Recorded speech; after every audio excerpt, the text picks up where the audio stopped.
but I don't think I'm going to hate this at all. Anyways, I guess it's time to get to it. Yeah, that's how it's supposed to be. Flatbed.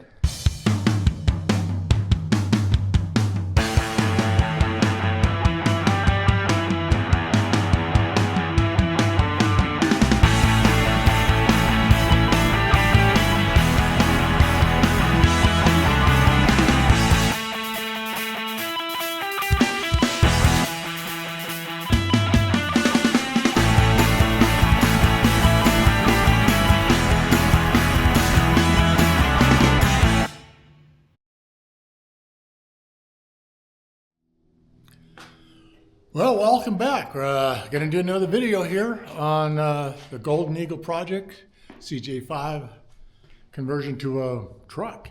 And I've been actually on travel for about 2 weeks. We're back to back. So let's just cover what I've been going over here. Hold on a second. So here it is. You can see, there's, like I say, paint, a little bit of color. And the other thing I did, you can see here, right there, there's one here, one on the other side. Those are the mounts for the truck bed. I got another one up here. There's 4 of them. And then you can see I mounted the gas tank. That took a little bit of effort to get that in there. And part of this, I had to notch the frame so that I can get the hoses in here nice and clean. The gas tank, get this mounted. Now this is the gas box that I built. I've been running this for several decades, and you see the bolts in here. And part of that task is that the nuts that they screw into are actually inside of this piece here. And I made these end cap plates that overlap, and you can't see it because it's behind the weld on this D-ring mount. But there was actually a slot right in here, and that allowed me to weld this piece to that piece underneath there, and then weld both of these to this right here in the center. So this is a really nice strong point. Ain't gonna come out, and I wanted to make sure I had a super strong attachment point there. The other thing I did, brake line extension. And then the surprising part here is what I did for the shocks and shock mounts. These are not brand new shocks. These are shocks that I had on the Jeep when I started, and I'm just putting them back on. It's part of the cost savings, is using all the suspension, everything that I already had money into. And I have to tell you, I, so far, am not disappointed with my tube bender, nor am I disappointed with the plasma table. They're a bit pricey, but you know, I did sell Polaris side-by-side Razor 900 and my Polaris 250 quad to give me the funds to buy those tools. And I don't miss those 2 bikes at all. I'm having a great time with these tools. But the road crab, I sat there, I go, does it bend 180 degrees? Did a little research online, and sure enough it does. And it does it beautifully. That's about it, what I've done for the back, plus the paint, you know. And that paint is just some chassis paint from Summit Racing. It's about the other thing I can show you here. And problem is, I can point the camera in there. Probably not gonna see anything. Hold on, let me light. A little bit of light will help. Here we go. Inside the cab, see, it's all black. Not a lot to see. So now we're gonna go and see all this steel right here. Yep, we're gonna make the truck bed. So I have the material to get started. And let's see how much of this I can video. But I'm going to be cutting some pipe. I've got to notch it for those tubes. And once I get those in, then this thing should come together pretty quick. So hang in there. We'll be right back with some action. Now I had to do some measurements because I wanted to make sure that the distance from the bumper here to the end of this rail is the same as from the bumper here to end of that rail. And I had to come up with this concoction, the clamp, this triangle, this big one, and then this big clamp. And the other side, I measured 12 1/16. Show you how this works. Oop, I'm flipping it so I get it right. Get it right. So I hold this against the back, slide this up, and this one needs to come back about 1/8 of an inch. It's rough when you're off 1/16 of an inch, and it really doesn't matter, except you're off 1/16 of an inch. And right here is where it's tight. So let me just get my little something in there. And I need a 1/16 of an inch so I can just bump it. Otherwise, that 1/16 is just gonna bother me. And as you know, really I'm like, it's a 1/32. It's almost a half of 1/16. But I'm here, it's not installed. Let's just do it right. A little more work, but I'll get there.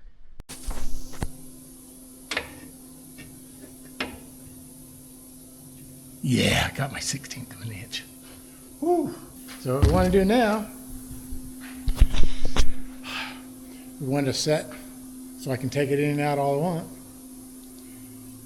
And it always go in the same spot. So what I need to do, I'm gonna drill these out.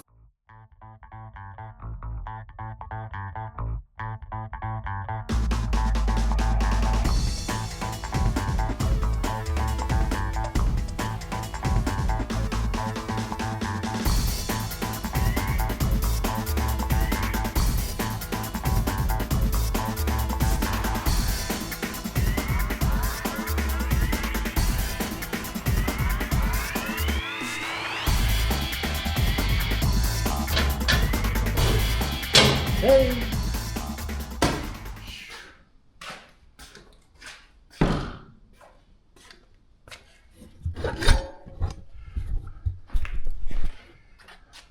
There you go. Bolt. Bolt. Now, I got to drill these out. So on this side, I'm just marking where the center of the hole, and I'm going to take these bars out and drill them so I'm not killing myself.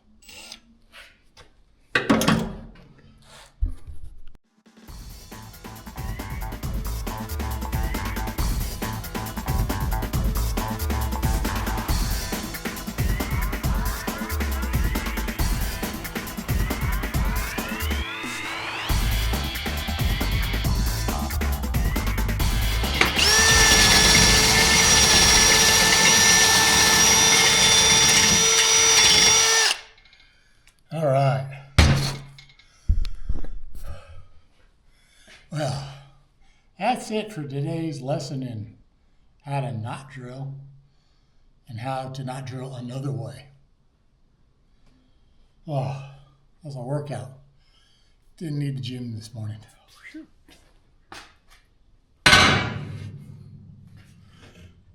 What do you think?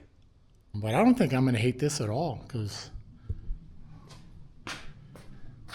pull this back to here. Ooh. And but have it mounted under here, 3 inches lower. Guess what I decided to do? Yeah. It's mounted in there at the bottom of the rail. Anyways, okay, that's that part now. So we got the rails in, boom, boom. We got the rear cross member / winch mount in.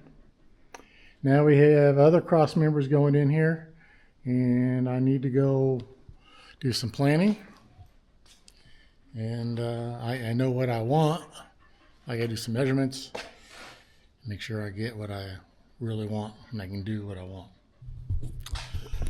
All right, well, one last thing for tonight, and then we'll get back at it tomorrow. It has a special feature, and I want to show you. There's one on each side, and it's gonna look like that. Oh, score! Yeah, storage box.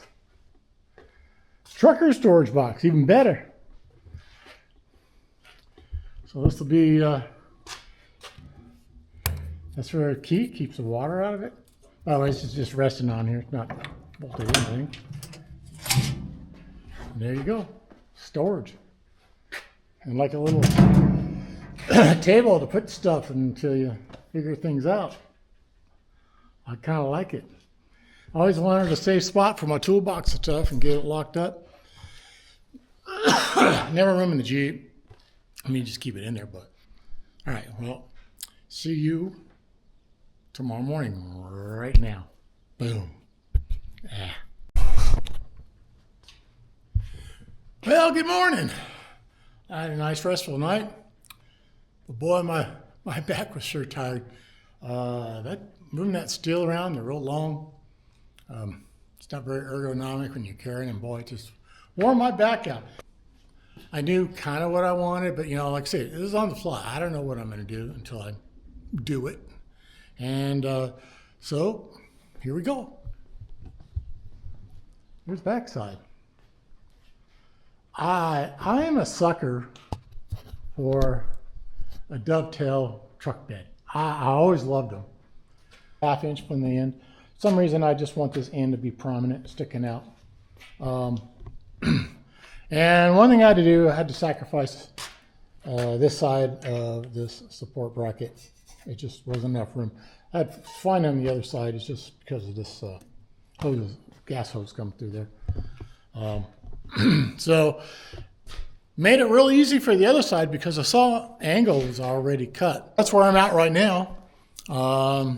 Like I said, this is a design on the fly, and if I knew what I was going to do, I could tell you what I was going to do, but yeah, I need some sort of fender well here. Let's do a cardboard mock-up and take a look at it, and then we'll all look at it and then reject it and then say, no, I need to do something else. But, cardboard aided design. It's cheap and inexpensive. All right, well, I did a little more cardboard aided design. I'm starting to dig this concept. Start to see what I'm seeing. So, you got your utility storage box, and this is pretty high. This is, chest height right here. And this drops down, and this is just, it's still high, but it's not that high where you got a nice surface. You can put stuff on, work, whatever, camping, cups, drinks, whatever. Just, it's flat. You ever try put a can of something cold on the hood of your car and then watch it slide off? Anyways, I guess it's time to get to it.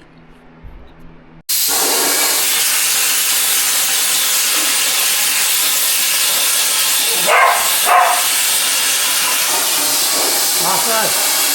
Lay down. Now. There it is.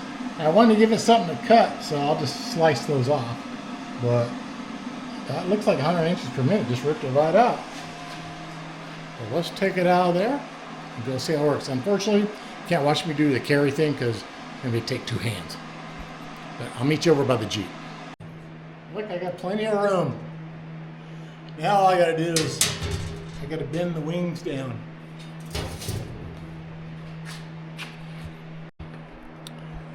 All right, well, got on there. I had to massage it. I knew there was a distance discrepancy from here to here and here to here. Anyways, I messed it up. So this side all got massaged. This side hadn't touched it, but I got pretty close.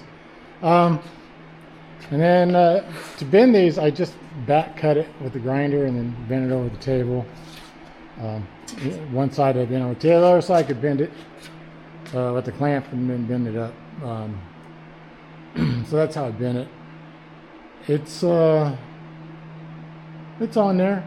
I don't like the way I fabricated this one. All right, well, back again. Nice new day. So this fender been bothering me a lot.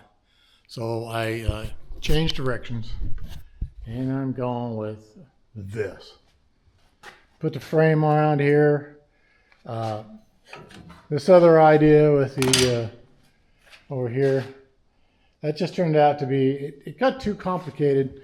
And the more I looked at it, what I realized is that would have worked really well had I took the shock tower, but had it mounted to the truck bed here instead of down to the chassis, because then I could have welded stuff to the tubing, so that if, so basically take the bed off, I just unbolt the shock, and then I could lift this out, put it back down. But with it being welded to the chassis, I had to work around it so that there was no interference between the chassis and the bed. And it got just way too complicated. And the other thing is, I just don't have enough experience and tooling or whatever it takes to do bent sheet metal and make it look straight and nice. So I said, you know what, I'm going to go with what I feel more comfortable with. And a nice thing about this frame structure is that once the frame is in here, then I'm just going to, put sheet metal, tack it on there, and it'll make me a nice box. And I'm also going to do a little corner piece that swoops down to here. So it makes it a little rounded look. It'll look a lot better. And also it'll stiffen up these joints here. What I want to do is cut the piece, the very big piece for this enclosure. And yesterday, I was like, okay, I need to put a piece that supports it at the end where the spare tire is. Then it's like, well, how far out? And then, could that be to get that spare tire out? And it turned out that spare tire mount I made, it wasn't going to let me get that tire out without having, like a big old, 10-inch gap there. And I'm like, I didn't want to do that. So I came up with a totally different concept. And I built this. And it works. Oh, I'm missing a whole piece on there, and that's the key to this. Whoa, oh, there it is, found it. Hold on, don't go nowhere. Gotta get the camera to stand up by its own. Yeah, this piece. So this is just a nut welded onto a little piece of steel. And behind the tire is a piece of 2-inch square tubing, and it's got a little keyway into it. So this screws on to here. Yeah, from welding on it, it's got a little stickage. It'll go on. I used it yesterday. There we go. There we go. So this goes on to here, and then when I stick it in that key and it goes down that slot here, this little welded piece keeps it from rotating in there. So when I screw the handle, I can screw it in, screw it out, and it keeps this thing steady. And then basically it's just a bolt. These two pieces just go into where 2 lug nuts are. And I found it yesterday that they need just to be a hair shorter just because of the amount of throw versus the distance. But this worked really good. It's going to hold it in place, and I just slapped together a whole bunch of stuff. But I had a lot of fun putting it together because when I was welding it yesterday, my welder stopped working. I couldn't figure it out, and apparently I went through 12 pounds of weld wire like that. So yeah, I had to stop. I just took a break, and it got hot yesterday. That tire is about 31, 32 inches tall maybe.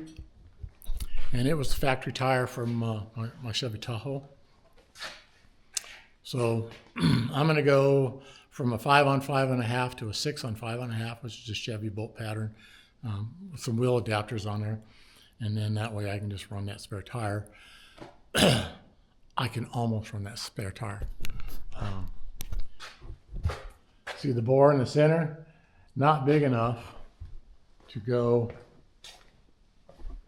over that. So that's about 4¼ inch diameter, which on all the wheel, I think it's 108 millimeters. So I'm gonna have to cut that bore out a little bit bigger, and I'm gonna make a template and just plasma it and then clean it up. So that shouldn't be too much. But no, that's not a full-size spare. And full-size spare, everybody that's running big tires, 37 and up, even 35s are hard to put like on the back of a Jeep. They're heavy. Can't see out your back window, or you put it on the roof and then you're top heavy. You put it in your cargo area and then you have no space for gear. Yeah, it's problematic. And everybody says, well, why don't you, carry a tire patch kit? But when those fail, what do you do in the middle of nowhere? Hopefully you got a friend that lets you borrow a tire. But then if none of your friends are carrying spare tires, then you're kind of screwed. Somebody's got to drive back to your truck to get whatever you can save your bacon with. So I figure it's better off to have a tire that's too small than no tire at all. And if it's in a spot where it's not in the way, it's easy to get at, why not just carry a small tire? Every time I think I want to get over here and cut this sheet up, I can never get it done. Because there's so many little details in front of cutting that out. And so here's a little detail. I didn't have any supports at all to support that piece of sheet metal on here. So I wanted to get the cross members in here. And a little bead weld right there and knock that sucker off. There it goes. And that'll give center supports because I really don't want that wavy decking on here. All right, here we go. Why do I have flashlights? Like I say, I don't want to stop when I'm cutting. And it's really hard to see that line because there's no light up here because garage door opens would block it anyways. And I'd like to put one there, but I had scaffolding at the time I put those up and I don't have any more. So let's get ripping. Cover your ear, it's going to be loud.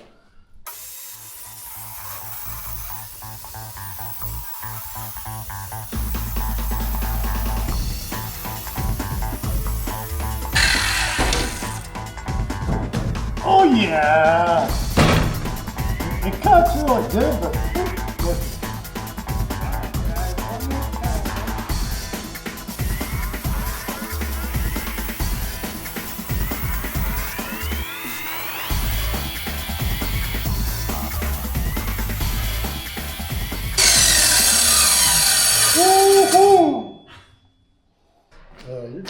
you gotta move because there we go. Because you're on a piece I want. And I might say right there. That's pretty good. I did flip the diamond plate upside down to cut it so it would be on the smooth side. I don't know if it helped the saw or not. Oh my God, this thing is not light.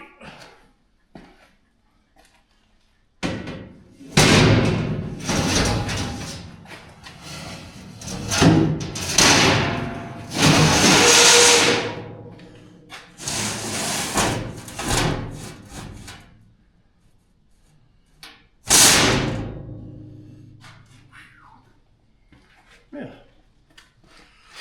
So take a look. I'd say nice. Really nice. Look at this. Look at this thing. Yeah. That's how it's supposed to be. Flatbed. I'm going to spend the next 20 minutes sweeping and picking this stuff up. And then we'll move on to the next thing. All right, well, I got busy. And that big piece of sheet metal is now a lot smaller. I still need to use probably most of that to get this done. But been cutting sheet metal for the last 2 hours. And let's take a look at this. Ready? Bam! There it is. It's starting to look like a truck, huh? So And here's the fender well. And I did these little cutouts here. Give it a little roundy roundness. Makes it look like more like a fender. Here it is so far. CJ5 truck conversion, TJ doors, cab. I think I'm going to enjoy the heck out of this. Well, that's about all the time I got left for this episode. Otherwise, it'd be going way too long. But join me next week as we start to make more and more progress on this. And I'd say, apologize that, I don't make big leaps and bounds. I'm working on by myself. The other, we're in kind of the nitty gritty with the little stuff, and it's really hard to make nice, spectacular progress. But I keep chipping away. This thing's moving along, and hopefully by next episode, I'll actually have that truck bed all welded together and put together, and then we'll start putting some paint on it. But I really appreciate you all coming and watching this, and I really appreciate some of your comments. They've been helping, and I do take them serious. I've had comments about the Jeep. I've also had comments about how I edit my videos, all that, and I do all take it to heart and trying to do the best I can here. It's a big learning curve for me. And anyways, I'd like to say, thanks for watching. If you haven't subscribed, really appreciate if you would. Anyways, till next time. See you later.